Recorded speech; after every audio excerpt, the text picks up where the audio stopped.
Programang ito ay rated SPG, striktong patnubay at gabay ng magulang ang kailangan. Sa pagdating ni Ramon sa mansyon ay naabutan niya pa ang sinasabi ni David na may mga sumugod sa mansyon.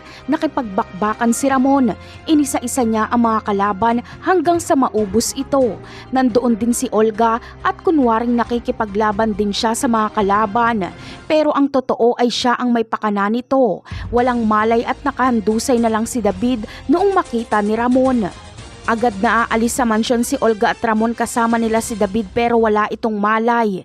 Iniisip kasi ni Ramon na alam na ng kanilang mga kalaban ang kanilang bahay kaya posibleng may parating pang mga kalaban.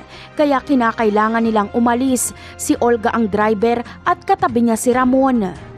At habang nasa biyahe ay napagtanto ni Ramon na wala naman talagang ibang makakaalam na mga kalaban kung nasaan sila nakatira. Kaya naiisip ni Ramon na pakana ito ni Olga. Agad niyang tututukan si Olga ng baril. Igigiit naman ni Olga na hindi siya traidor. Pero alam ni Olga na tutuluyan siya ni Ramon. Kaya sa kabila ng malakas na takbo ng sasakyan ay biglang nagpreno si Olga at tumilapon si Ramon palabas. Sa kabilang banda naman ay pinuntahan na nga nila Nita at Marsing si Tanggol para tanungin kung nasaan si Mokang. Sasabihin ni Tanggol na patay na si Mokang. Hindi naman maniniwala si Marsing at susuntukin pa si Tanggol. Pero sasabihin ni Tanggol na siya mismo ang naglibing kay Mokang. Wala nang magagawa sila Marsing kundi tanggapin na lang ang sitwasyon. Aalamin na lang nila kay Tanggol kung saan nakalibing si Mokang.